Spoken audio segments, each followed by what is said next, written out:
a longing to be at my real home. And so I told Mother Holder that I was longing for home. And that no matter how well off I am down here, I must go up again to my own people. I was so pleased that she longed for home again, and that she had served me so truly that I took her up myself.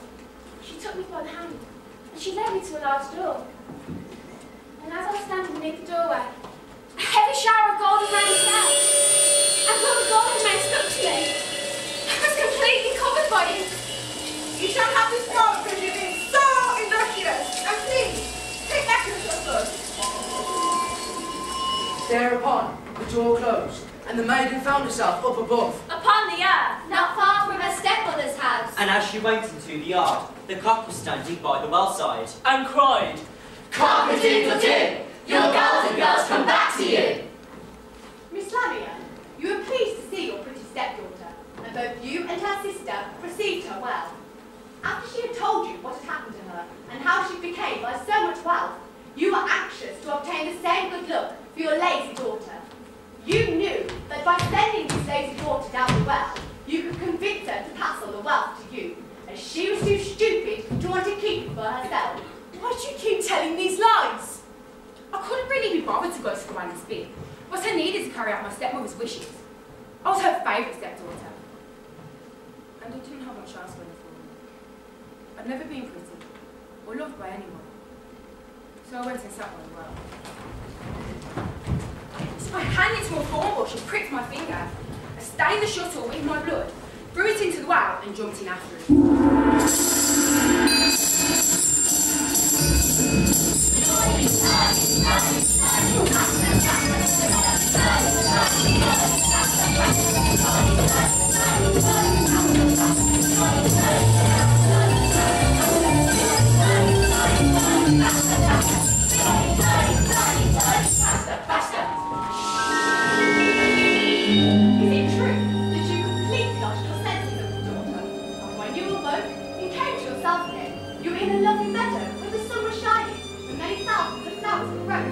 Yes, that's true. I walked along the beautiful river, and I looked the very same path my sister took. When I got to the oven, the bread again cried to me, "Take me out! Take me out or I shall burn! I've been baked a long time! I couldn't believe what the oven was asking me, as if I had any wish to make myself dirty.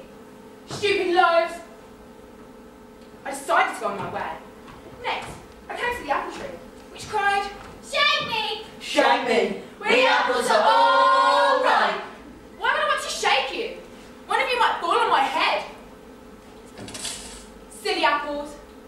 Again, I went on my way until I arrived at the house of Mother Holder. So I was not afraid of her big teeth, so I had already been warned. But I immediately agreed to work for her. The first day she forced herself to work diligently for me. She obeyed me in everything that I told her to do. I had to do it. All I could think of was the gold that she would give me, and how pleased my evil stepmother would be.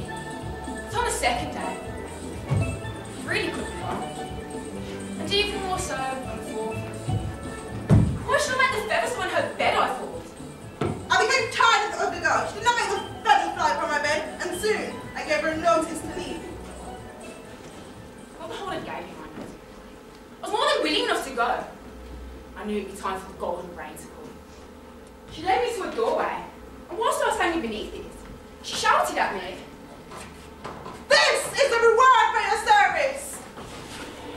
I could not believe it! Instead of a shower of golden rain, the two steps were full of ticks, emptied over me!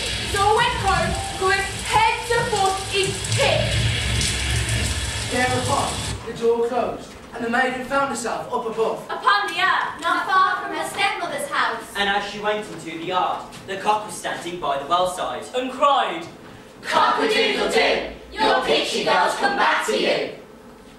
So the peach stuck fast to your ugly stepdaughter, and would do so for as long as she lived. This sent you into a huge rage, didn't it, Miss Lamia? You took the girls by the hair and threw them both into the well, and you rid of them forever.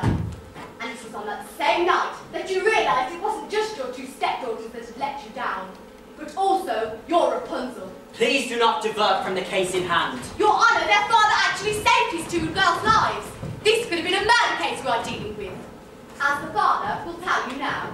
I couldn't believe that I'd been taken in by this evil woman. When I married her, I thought our lives would be perfect together. I never once imagined she would try to kill my daughters. My job took me away a lot, and I had no idea what she had put them through.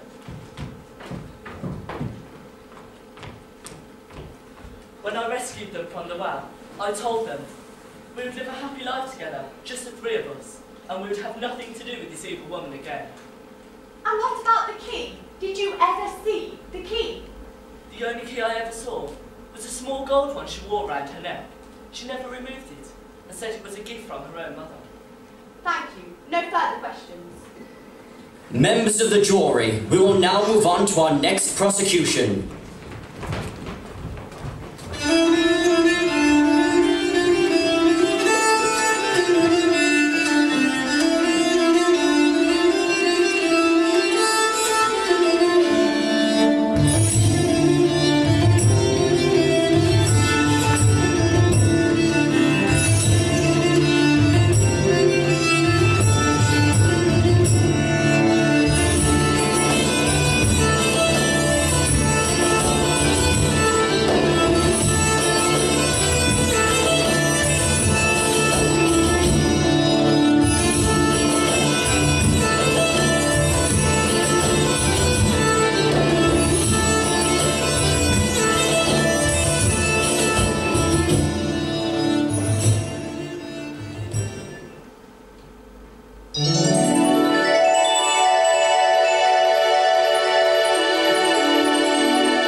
Kingdom.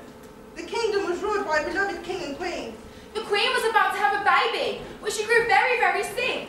She was running out of time, and that's when people usually start to look for a miracle.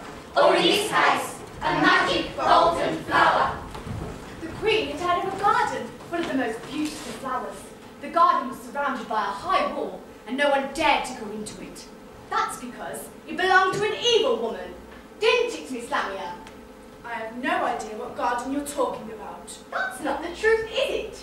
You kept your flowers surrounded by a high wall and punished any trespassers to your garden. However, and what kills you the most is that the queen had heard of the garden that produced the magical drop of sunlight. A flower so special, it was the only thing that could have healed her and her unborn child. There is a magical flower that lies within a walled garden. I believe it is the only thing that can save me and our unborn child. I know that this will not be easy, but I beg of you to climb the wall and find the flower. Of course, my dear wife. I will do anything to save you. I shall go tonight for the sake of you and our unborn child. Thank you. I could not ask this of you if I knew of any other way. The magical flower is our only hope. I call the king. Can you describe to the court what happened next? I borrowed my footman's clothes and travelled to the said garden. It was dark and the wall was most uninviting, but I knew I had to get the flower to save my family. I picked the flower and took it straight to my dying wife. The magic of the golden flower was not enough to heal my wife, but she gave birth to a healthy baby girl. My princess was born with beautiful golden hair. We named her Rapunzel. So when was it that you first met Miss Lamia? It started with an advert I read in The Enchanted. It was almost like magic when we met. You see, I was really looking for a mother for my child. And she was kind, caring, and Rapunzel, although a baby, adored her. But then the worst thing happened. My daughter was kidnapped. And although the kingdom searched and searched, we could not find my princess. That's because you, Miss Lamia, had broken into her room during the night and stole the child.